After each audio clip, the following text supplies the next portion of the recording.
Chaos.radio. Music, podcasts, entertainment.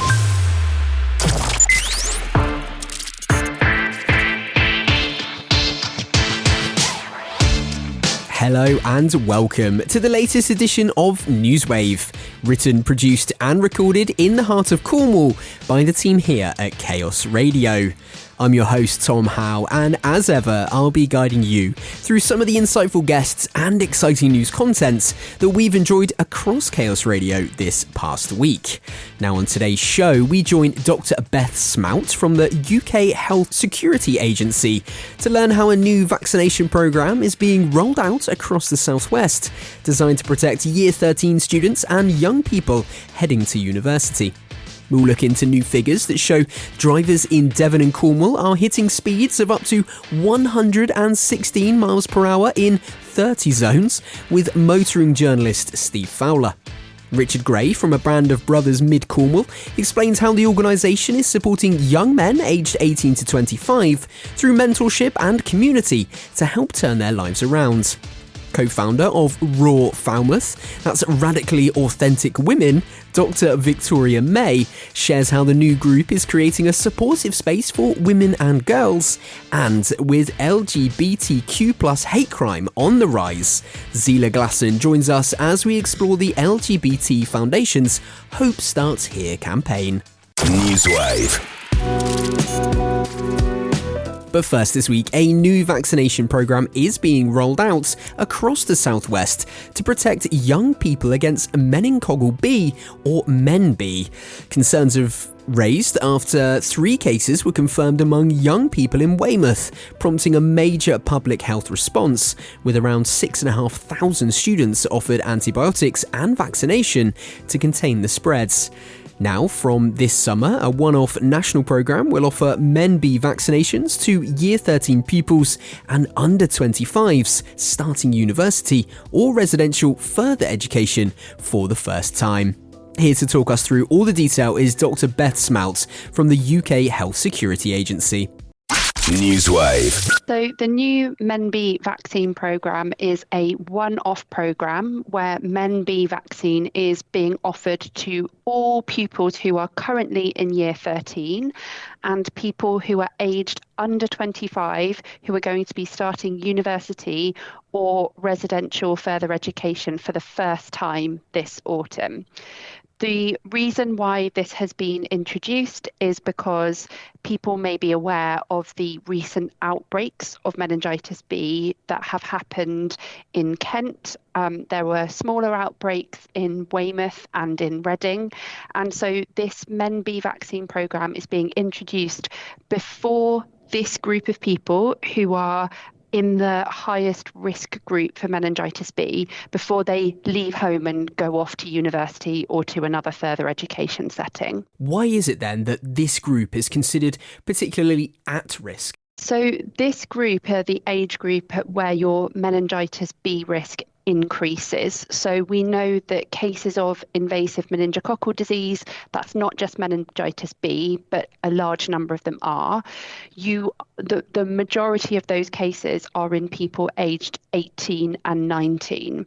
And being in your first year of university is something that puts you at higher risk of meningitis B. So in your first year of university, your risk of meningitis B is around 7 times higher than that of somebody who's the same age as you who doesn't go to university. This could be for a lot of different reasons, but obviously that age at which you leave home for the first time, or you move from being 17 to 18, there are lots of new opportunities, new things that you can do that are open to you, going out to pubs, clubs, all of these kinds of things. And those behaviours, people having more intimate behaviours, can increase your risk of meningitis B. Now, you talked about it earlier on. We've seen recent outbreaks, haven't we, including that one in Kent and in Weymouth and Reading as well. How much of a concern is that right now, and what have we learnt from those cases? So the pattern of meningitis B outbreaks that we have seen this year is slightly unusual. We do see cases of meningitis B every year. they are rare, and they are still rare, and I do want to emphasise that. But the outbreak that we saw in Kent was the fastest growing and the largest outbreak of meningitis B that we have ever seen in the UK. And you have mentioned the smaller outbreaks that we have seen in Weymouth and Reading. And even though they're smaller, we know they still have big impacts on the people involved and the communities around them. What this means is that there is some uncertainty about the level of risk that meningitis B poses for young people. So there is a specialist committee, which is an independent committee called the Joint Committee on Vaccinations and Immunisations. They make all of the decisions, or the recommendations, I should say, about which vaccine should be offered to who in this country. They are currently reviewing all of the evidence around meningitis B, including evidence related to these outbreaks. But this vaccination programme has been introduced to protect the people at the highest risk until they have had the time to review all of that evidence. And this programme that we're discussing requires 2 doses of vaccine, doesn't it? How important then is it that young people receive both, and what level of protection do they offer? So it is absolutely essential that people have both doses of the vaccine. I can't stress that enough. One vaccine alone doesn't protect you. So these are 2 vaccines at least 4 weeks apart. The idea of the timing around this programme is that you would get your first vaccine towards the end of July, your second vaccine towards the end of August, and that would give you time to be fully protected before you go off to university for the first time. The vaccine is a vaccine that's already used for the infant meningitis B vaccination programme. So it's used to vaccinate babies in this country, and it has seen a reduction of around 75% in disease among people who have been vaccinated. So for students preparing to head off to university, especially those living in halls, that's a memorable experience. What are the key risks when it comes to transmission? So meningitis B, or any type of meningitis, is not easily spread. It is not a bacteria like other infections that we have seen, or viruses that people might think of like COVID. But it can be spread through close contact. That's through things like kissing or sharing drinks or vapes, or just having close contact with the same person for a long period of time. So for example, if you're living in the same house, if you are sharing kitchens, bathrooms, those kinds of things. Meningitis B is rare, but we do know that people going to university, particularly people going to university for the first time, which is a really exciting time in people's lives, we know that is a higher risk time, which is why this vaccine is being offered. So we've talked about what the vaccine is, what we're using it to tackle, some of the risks involved as well in terms of transmission and different bits and pieces. How then will young people know if they're eligible, and what should they do to make sure they get vaccinated in time for autumn? So if you are eligible, you will be contacted directly. So you'll be contacted by the NHS. So via the app, via a text, you may get an email or a letter, and that will give you the information about how you book your appointment. So you'll get a link essentially to book an appointment. It will be at a pharmacy where you can go and get the vaccine. If you are in the older age group, so if you're not in year 13, there will be information on the NHS website about how you can find a pharmacy offering meningitis B vaccine. But that will all be done by the NHS in a coordinated way to give people the chance to book their vaccines in time for them to go to university. It's such an exciting time. There's so much to think about. And with so many different narratives and social medias and different sort of pieces of advice flying out sort of here and in there and different people's experiences, there may understandably be some hesitation or lack of awareness among young people. So what might be your message to those eligible for the vaccine? So meningitis B is rare, but it can be absolutely devastating. It is fatal in around 10% of cases, and it can lead to life-changing injuries in people. So I would urge anybody who is eligible for the meningitis B vaccine to come forward to have their 2 doses and to be protected against meningitis B. It's a vaccine which we've got a really good safety record around. It's very common, as with any vaccine, you may get some side effects around where you've had the injection just after you've had it.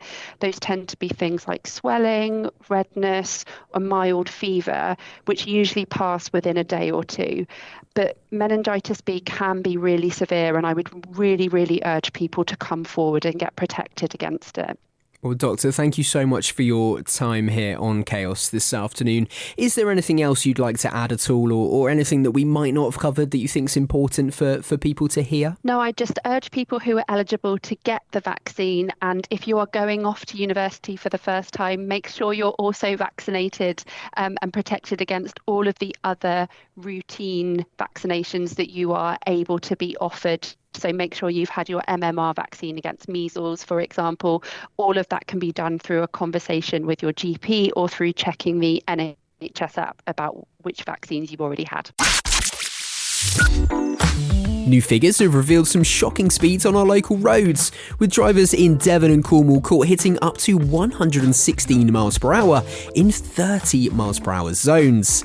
More than 375,000 speeding offences have been recorded since the start of 2023 across 20 and 30 miles per hour limits. That's areas where pedestrians, cyclists and families are most at risk. The data shows offences are rising year on year, with hotspots including Tregoles Road in Truro and Longdowns near Penryn. So, what's behind this surge and what can be done to tackle it? Joining us to explore the findings in more detail was motoring journalist Steve Fowler. NEWSWAVE. I think it's, if you look at what's happening in Devon and Cornwall, it's just the sheer speeds that people manage to get up to. I think it was 116 miles an hour at one point. And these aren't on motorways as well. I've driven, I was in Germany this week driving on the Autobahn, and, you can go unlimited speeds on the Autobahn, but it does feel very quick. And anything over 100 miles an hour, even a slight bend in the road on the Autobahn feels like a hairpin bend at other times. So it's just how people can achieve these speeds, and it's just the willful ignorance that people think they can do it. It feels so wrong when you're traveling quickly, but particularly in the sort of places where people have been caught, and that's just astounded me. That was one of the most shocking findings, wasn't it? It's 116 miles per hour in a 30 miles per hour zone. How dangerous, in your experience, are speeds like that, particularly in built-up areas as well? Yeah, I mean, I think we have to say, speed limits are there for a reason. We might not agree with them. 20 mile an hour zones, I know they're a thing in a lot of places now. They're particularly unpopular amongst drivers, but speed limits exist for a reason. And you don't have to drive at the speed limit. As I always say, it's a limit. It's not a target. And it's easy. It is easy to drift over the speed limit, and there are a lot of cars these days that will beep and bong at you if you do that. But a lot of people do it by accident. And I saw some research recently by a wonderfully named company called R.A.W, which is a company that produces tech road safety devices and things. But great name for it. Oh no, I've been caught speeding. But the research that they did shows that almost 1 in 5 drivers, they're speeding because they think it might save them fuel. Which that's a good excuse, isn't it? Sorry, officer, I just wanted to save a bit of fuel, so I was going a bit faster than the speed limit. So really, the speed limits are there whether we like it or not. You've got to stick to it. Yeah, accidents do happen, and sometimes you do find yourself creeping over and losing a bit of concentration sometimes. But the data also shows that hundreds of thousands of offences have taken place over the past few years. Are you surprised by the scale of the problem? I think if you look at how people are being caught as well, technology is being used. A lot of cameras are catching people out, and cameras that we didn't really have many years ago. So you might see figures that say an increase in speeding offences, but that's because they're being caught by cameras. The thing I would say as well is, when's the last time we saw a police patrol vehicle out on the road? You don't see them very often at all. If you do see them, they've got the blue lights on and going from A to B very, very quickly. But it's like Bobby's on the beat. You don't see them very often, and the authorities are using technology to catch you. Which again, you can't argue if you've been caught going over the speed limit. You shouldn't be doing it. But I think technology is being used an awful lot. And technology, as I said, with these safety devices, can be used to stop you going over the speed limit, and ultimately if you go over the speed limit, it gets to be expensive. You can get points on your license. You might have to do one of those wonderful speed awareness courses run by people who I'm sure used to be prefects at school, and you can get eventually you could even lose your driving license, and that can cost you an awful lot of money, including losing your job. And we're finding that certain routes are becoming hotspots, if you like, for speeding. Listeners here in Cornwall will recognise the A39 at Tregoles Road in Truro, which is where some of those higher speeds were recorded. Why is it that certain routes do become these hotspots? Is it people, I don't know, just get used to it? Maybe there's not visible policing. They think they can get away with it because they've got away with it before. Yeah, I think that's a big part of it. And also, areas get known for being good driving areas, places where you can enjoy the drive. And you can still really enjoy driving by sticking to the speed limits. But yeah, I think areas do get reputations. I also think it's down to bad road design. There's a lot of work and a lot of research goes into proper road design, and that's using street furniture and road markings and things like that to slow people down, to warn them that they are in a dangerous area and that they shouldn't be driving quite so quickly. And there's a lot of clever devices, whether it is devices that make roads look narrower than they are. Even markings on the road will do that. And that will naturally slow people down. So it may be that these roads don't necessarily have the benefit of those sort of design features built in. There's a big debate locally here as well about 20 mile per hour and 30 mile per hour limits. We're seeing a number of the 20s being integrated now in areas where previously they were 30. How important are restrictions like this in terms of safety for pedestrians and other road users as well? Yeah, I mean, you can't argue with the facts that if you get hit by a car at 20 miles an hour, you're going to be considerably better off than if you get hit by a car at 30 miles an hour. Bizarre thing to say, you won't be better off at all if you're hit by a car, but you get the point of it. So, again, they're unpopular, but I think one of the things that a lot of people say is, why don't we have variable speed limits? I know we have them on the motorways. So why don't we have them in towns and cities? Because a 20 mile an hour speed limit, even a 10 or 15 mile an hour speed limit outside of school when it's chucking out time or dropping off time, absolutely, you can't argue with that. But the same place, the same speed limit in the middle of the night, it just doesn't make sense. And I'm not saying remove speed limits, but what is safe at 3 p.m. at school kicking out time is going to be very, very different when it's in the middle of the night and people just want to get home if they've been on a night shift or something.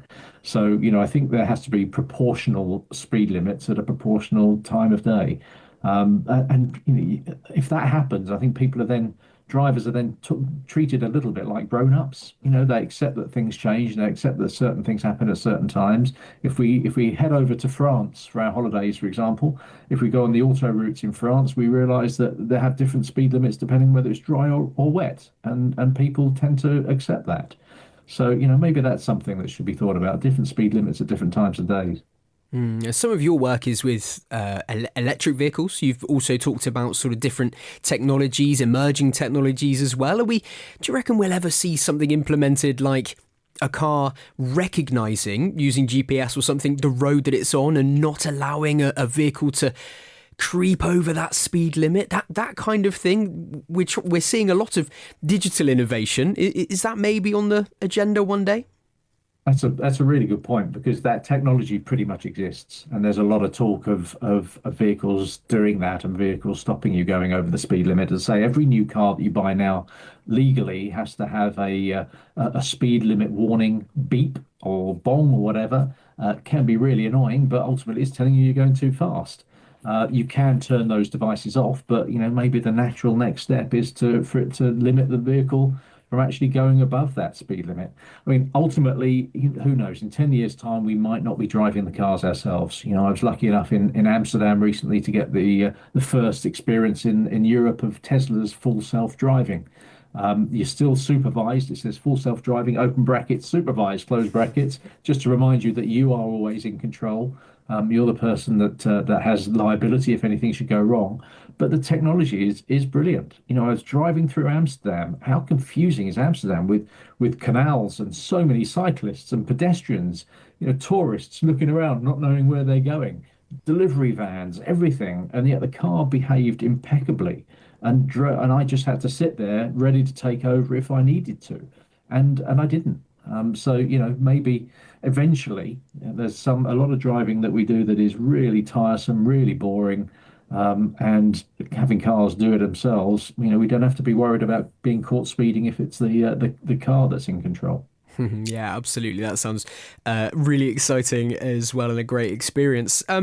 Cornwall has a mix of, similar to Amsterdam in a way, we've got a mix of rural roads, we've got busy town centres, we've got heavy tourism seasons as well when the population swells. So lots of different sort of challenges and lots of different routes on. Mainly, for example, my commute to work, I go through a town centre, then many country roads, then into a busy area again. So you've got to be so switched on, haven't you, to so many different challenges and different things that might jump out at you. As well as that, on the flip side, what do you think we could be doing more to prevent some of these hotspot moments, these hotspot roads as well, where these accidents keep happening? We see signs on different bends that say, I don't know, 5 motorcycle accidents here in the last 5 years. And I know I see that all the time and think, oh yeah, crikey, that's dreadful. But that's not stopping potentially the next motorcycle accident happening on that spot, is it? Yeah, I think you're right. And I think a lot of it comes down to what I was talking about earlier about road design. I'm not talking about putting traffic calming measures or speed bumps or whatever in every single place, but you can be cleverer than that. You can, through road markings, through putting barriers up at the side of the road or whatever, just make the place make a road look visually more difficult, more challenging, which will naturally slow people down. And I think you're right. Cornwall has particularly unique challenges, particularly with the number of people who come in and take advantage of the lovely roads that you have. As I've said before, when you're on holiday, you always say calories don't count when you're on holiday. You can eat as much as you like. Doesn't mean you can drive in a way that you wouldn't normally drive. And people who don't really know where they're going, don't know what a road is like, don't know that there's a sudden bend. And I think a lot of work that could be done around road design may well help make our roads a lot safer. It all comes down to cost, ultimately. And I know the road that I live on, there's a tricky bend further along, and the road markings have gone. You just worn away, and you report it. It's like potholes. Something might be done eventually, but the councils just don't have enough money to keep our roads in a way that is going to keep us all safe. Yes, indeed. Steve, thank you so much for your time, for joining us here on Chaos Radio. If people are interested in finding out more or maybe following some of the exciting things that you've talked about during your time with us here, where can they find out more information? Where can we connect with you? Well, I'm normally found on the Independent website. So if you look for electric vehicles on the Independent, my work is there. And if you want to find out more about some of these surveys and these little gadgets, then the company's called O.N.O, but it's spelt with 3 O's and an O. So it's an interesting thing. But I love the name. I'm sure if you put O.N.O into Google, you'll find them. I say it enough during the day, so it's one to remember. NEWSWAVE. Right, you're listening to NEWSWAVE here on Chaos Radio with me, Tom Howe. A Band of Brothers is a community initiative focused on transforming the lives of young men aged between 18 and 25. A.W, as it's affectionately known, provides mentorship and support to young men who have faced challenges such as involvement with the criminal justice system or having been care leavers. Their work helps these young men turn their lives around by fostering positive relationships with older mentors, offering them guidance and building community connections. Joining us this week to share more about A Band of Brothers' work was Richard Gray, a key figure in A.W.'s Mid Cornwall team. Here's the first part of our chat. NEWSWAVE. Yeah, certainly, Tom. Thank you. So I'm Richard Gray, and I'm what we call the conductor, so the leader, the orchestrator, whatever you want to call it, for the group of men who meet in St Austell under the heading of A Band of Brothers Mid Cornwall. And the difference is that we meet in St Austell, but we call ourselves Mid Cornwall because we have, without wishing to sound too pompous, a bigger vision than just St Austell. We would like to make an impact for the better on the wider region that probably stretches from however you want to define Mid Cornwall, really. And that's one of the beauties of having something that is fairly ambiguous almost, well, where's Mid Cornwall? Well, it could be Bodmin, it could be Truro, it could be Liscard. The important thing is that we have a group of men who are trained as mentors who meet together because we have a common objective, or you could say perhaps we feel that we've been heard a call is perhaps a little too much, but feel that we would like to make a positive impact on the lives of men within that area for whom perhaps life is not as good as it could be, perhaps due to their own decisions, perhaps some poor decisions, or because of the situation that they've found themselves in, that life has just evolved around them, and here they are now in this particular circumstance, and recognizing that they would like to see a different version of themselves than they currently experience. So yeah, that's A Band of Brothers Mid Cornwall. We're part of a small national charity. There's probably about 13 groups across the country from Manchester to Brighton. And in Cornwall, we have 3 groups. We have a group in Penzance, a group in Penryn, and this group that when I think we last spoke, might have been a year ago, was still emerging. We've now been around for 3 years, which I find unbelievable that period of time has elapsed so quickly. And we have 18 older men, that's men over 35 years of age, who are trained as mentors, who are working with young men in the local community. So that's A Band of Brothers and what we do in Mid Cornwall. The support from the community has been great, because you're right, we talked a little while ago when I think you just had your Penryn and Penzance, and then I remember you dropping into the conversation that you might be moving into Mid Cornwall and specifically St Austell. And since then, you've been chosen as a Charity of the Year by some very prestigious people in the area, including successive mayors, obviously Councillor Colin Hamilton previously, and now the current Mayor of St Austell, Councillor Ethan Stevens. And what an honour to have been chosen, and very unexpected. So last year, as you say, with the outgoing Mayor Colin Hamilton, we were one of 2 charities that he chose to support. The other being the Gover Community Larder, and so for his term of office, the activities that he put on, and where there was perhaps a fundraising aspect to that, we were beneficiaries along with the other Community Larder as beneficiaries of some money from that, and there was a presentation the other evening in Holy Trinity in St Austell, where where I received a cheque from Colin Hamilton on behalf of A Band of Brothers. And then, so he was the outgoing mayor, and then the incoming mayor, Ethan Stevens, when he was naming his charities for the year, named us as one of his charities. And that absolutely caught me off guard. I wasn't forewarned. I'm not particularly precious about it, but I wasn't forewarned. I wasn't expecting it, not to 2 successive years. And so when he said about he's chosen A Band of Brothers along with Georgia's Voice, which is a female mental health charity, because he wanted to work with organisations that were working with young people within the town, I just sort of, what is this for real? And what can I say? It's a great honour, and I think you said it earlier. For me, the really great part about it is that I can blow our trumpet to my heart's content. But when you have people in local government and national government, for that matter, because Noah Law, the Labour MP for the area, also is in conversation with us, and I meet with him from time to time, that when you have people in those sorts of positions and they, of their own volition, come and acknowledge the work that you're doing, it really means something. And also it's great to have those people as a voice into various places that we wouldn't necessarily or naturally get to.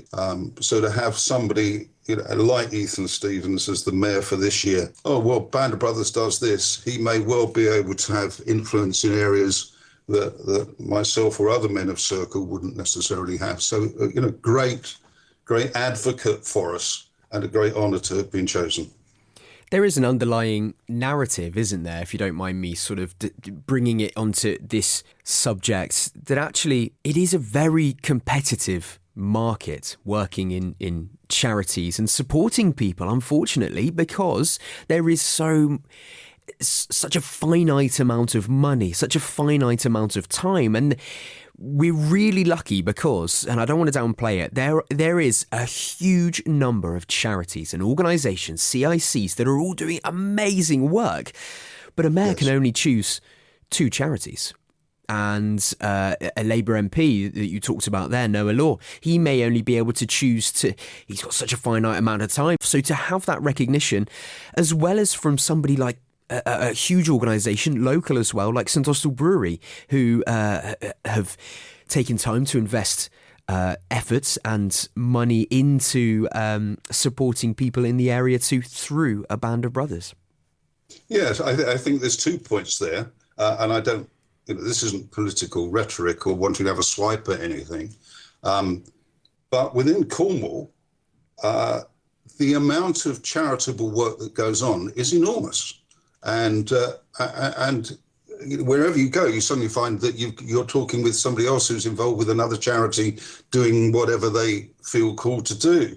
And I don't know what Cornwall would look like if it wasn't for the amount of work that charities put into the local community. And of course, most of them are voluntary. And most of them are looking for funds in which to function. Now, you could say that obviously that's a failing of government. I don't want to necessarily go there, but what it does say is it says something about the attitude of people in Cornwall, that they actually do care for members of their local community, and they're prepared to step up and maybe work and address some of those issues. And we have been fortunate, as you say, to have been the recipients of a donation from St Austell Brewery, which has really been brilliant because it's taken a lot of pressure off us from having to find our own funding to fund our own activities. We're responsible for our own funding, although we're part of a larger national organisation. So to have somebody like St Austell Brewery coming in and saying we'll help fund your activity is tremendous, and it also means something to me and to us that it happens to be a local company, happens to be a company that has been around for 175 years, a family company still, members of the family still on the board. It hasn't just become a limited company or whatever and has lost its grassroots or its history. And they have chosen to invest in us as a long-established St Austell-based family firm, investing in a Band of Brothers because they recognise that we are working with members of their community and they want to be involved with us because of the change that we're seeking to achieve within St Austell and the wider environment. So, yeah, great to have them as a funder with us. We actually have one of their members of staff as one of our mentees. So we've also got some personal contact in there as well, rather than just saying thank you very much and receive a check. So it's an interesting relationship to develop, and I hope we can develop it further as time goes by. Wonderful. It's all about who you know, isn't it? And you mentioned a key word there that I'd like to use to bring the conversation along, generations, because you've got a number of sort of elder men, if you like, or sort of different age ranges that are supporting younger men, aren't you? Could you tell us about the makeup, how it works and what it looks like, without sort of giving away too many secrets, but how it looks on the inside? You're talking about old blokes like me, is that what? I can't possibly be drawn to comment. No, okay. NEWSWAVE.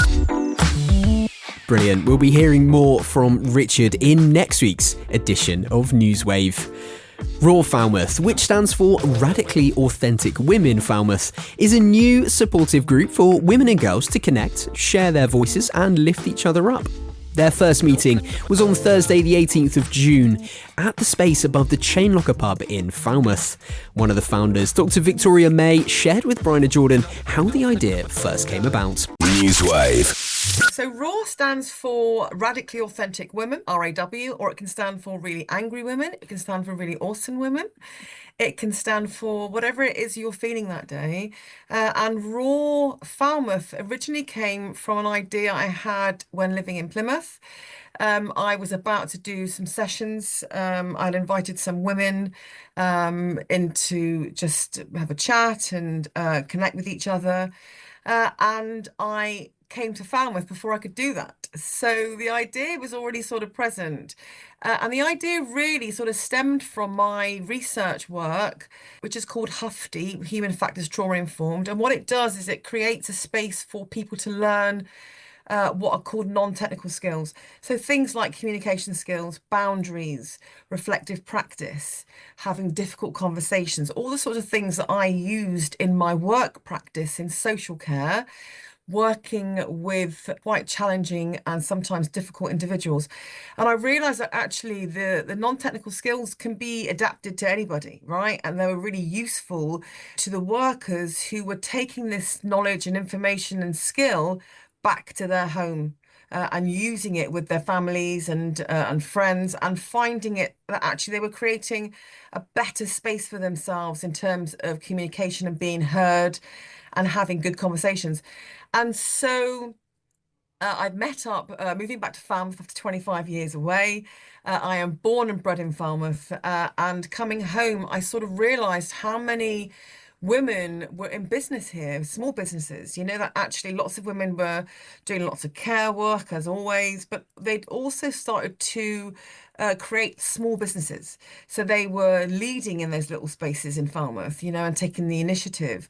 And I met up with a hypnotherapist, and we were talking about R.A.W in terms of what I do with it. And we've chatted to other women and they love the idea. And so that's really where it comes from, and that we can offer a platform and a space for women, by women, to learn, to share and to have fun. Part and parcel of that, given that there's so many women who are now in small businesses, we would like to create a directory for women, by women, of women who can offer you plastering services or carpentry or plumbing, because feedback often from women who are on their own, be they older or younger, is that they'd like to have women in their home undertaking work. So that's sort of where we are right now. And is R.A.W Falmouth just aimed at women-founded small businesses, or is it kind of open to everyone? Who do you hope to get involved? So the idea sort of came from understanding women were starting to have businesses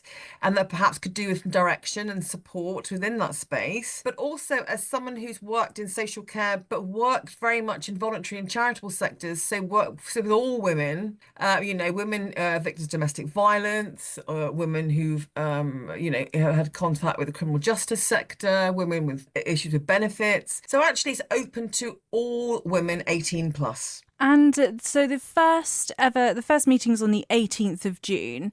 What are your goals for the group as it kind of grows and develops? What would you love to see it turn into? So I'd like to see it turn into R.A.W Truro, R.A.W Plymouth, R.A.W Birmingham, R.A.W the world. So the first meeting really will be to gauge how the appetite for this. But also this, for me, this is about self-direction. This is about women focusing on what they want and us trying to accommodate that. So one of the things we're going to do is have masterclasses. And so we would like to go online. So we will have a subscription of £10 per month. And you can go online to a platform, probably the school platform, which is SKOOL.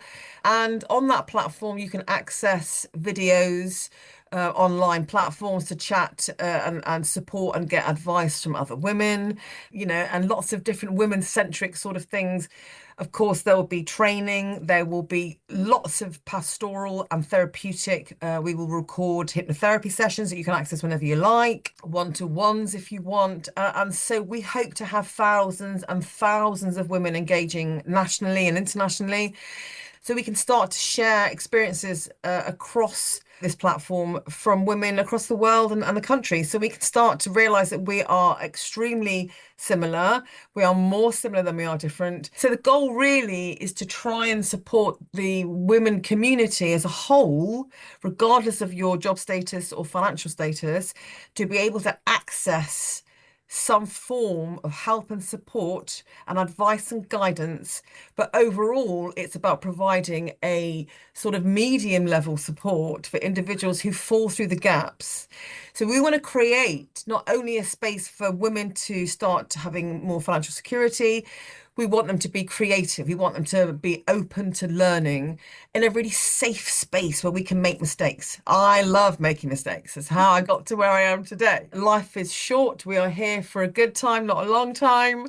And so if we can have fun doing it and be authentic, we can be challenging, we can be compassionate, but candid in that compassion, and that we will say things because they are necessary, because we care. And so we hope that women will take forward confidence that they can achieve and be creative, that they can do things, that if they have an idea, then run it past us as a group. You know, there's lots of skilled voices in this group, and we are here to raise each other and not bring each other down. For anyone who's listening and is inspired to get involved, can you share all the key details with us?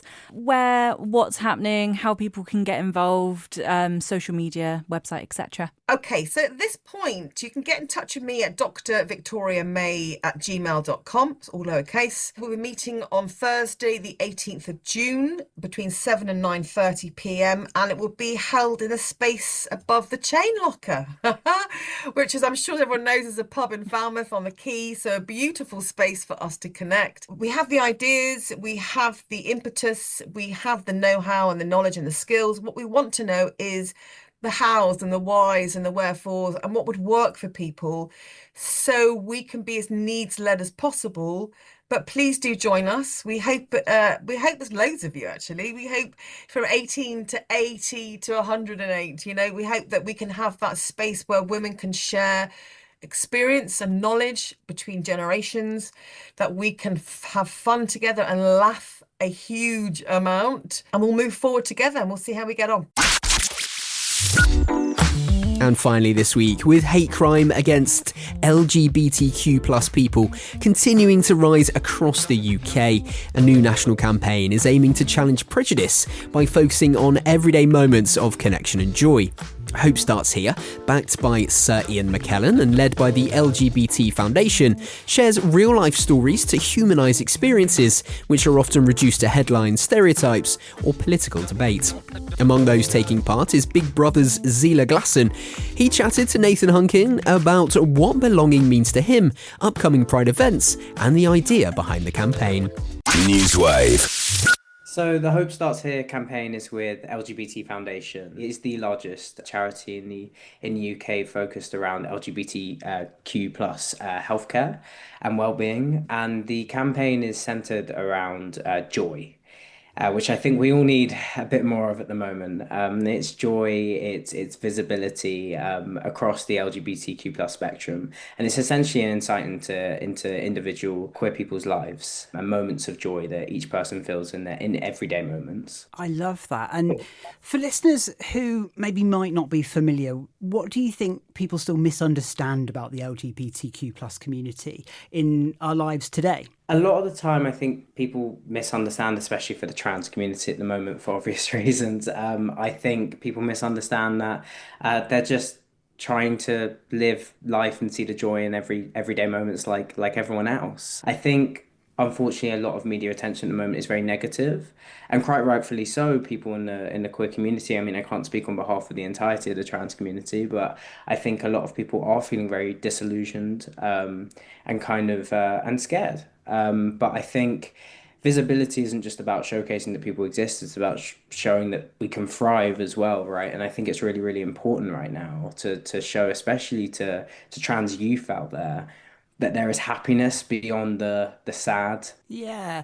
And of course, it being Pride Month as well, it's a time to celebrate and showcase, and stand out and be proud of who you are and, the people you love. We've seen a real change over the last few years in kind of the different support and the different ways that kind of communities come together and celebrate Pride. Here in Cornwall, we managed to do sort of kind of a big Prides that then kind of scaled into really like what they call micro Prides in really small communities and villages, which is really, really lovely. Are you going to be going to any Prides this year? Have you got any plans to get out and celebrate with friends and family? Yeah, absolutely. So I'm working a few Prides. I'm helping host Peterborough Pride and Manchester Pride.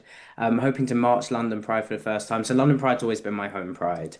It's the one I've gone to since I was about 15, 16 years old. So to finally march this year will be very special to me. It'll be my 10th Pride, actually, which will be amazing. So yeah. And as you said earlier, the campaign shares stories about joy and resilience. How do you stay positive when the wider climate can feel quite challenging? It's tough there on social media, when you turn on the TV, even talking to friends. I think for me personally, so to any of your listeners, I'm a transgender man. And for me, I'm very lucky to have a community, both in real life and also online. So my job is I run a personal training business centered around trans people and cis women as well, because those are the two areas that I've personally trained in myself. I'm very lucky through my job and also through the content I make on social media that I get to be surrounded by other like-minded people, but also queer people. I see the negative, but I also see the positive. So yeah, I think community for me is what helps me stay positive, and gives me hope. And have there been any conversations or moments throughout this campaign that have really surprised you or maybe shifted perspectives? I think it's just been so lovely to see each individual person's joy, because the way that we express emotions varies from individuals, but it's so lovely to see queer stories. I think the one that I was reading yesterday was someone saying that after a night out, being called boss man by their local, I think, corner shop person was great. And I, as someone from South London, I related to that so much, and it made me smile. So I think it's more just I've just loved it. I've loved hearing different stories, and also I've loved being able to share my own. So my own story is playing football shirtless with my friends. And actually, a thing that I guess surprised me for that was when we were doing the filming. So actually, a little bit of context is, so we're going to be on the Alternet screens, which are the big screens in Soho. And when filming that, something that I was surprised by is that all of my friends actually showed up in force to help us film it. So us playing football together and them trying to make me look good playing football, which was probably the hardest part of the entire campaign. But yeah.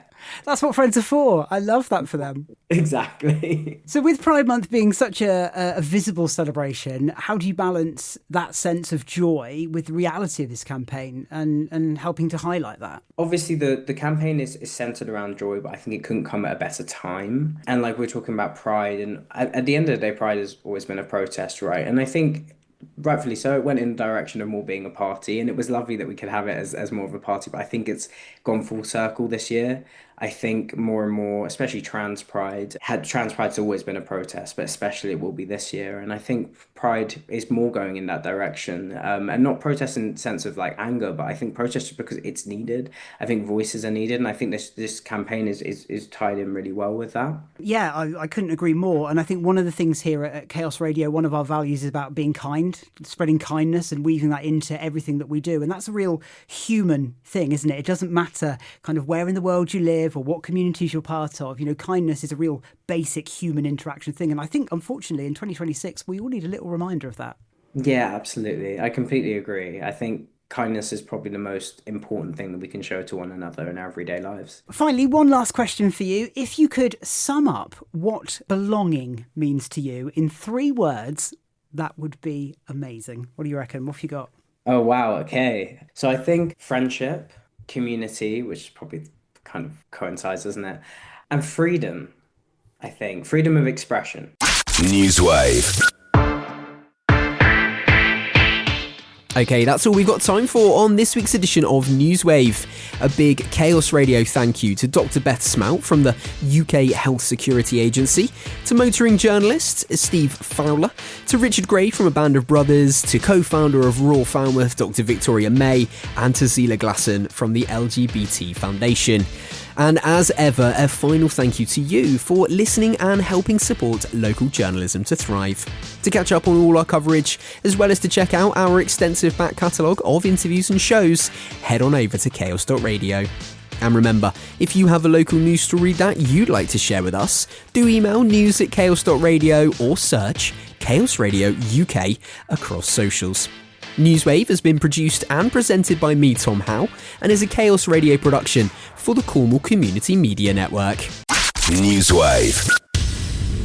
Chaos.radio. Music, podcasts, entertainment.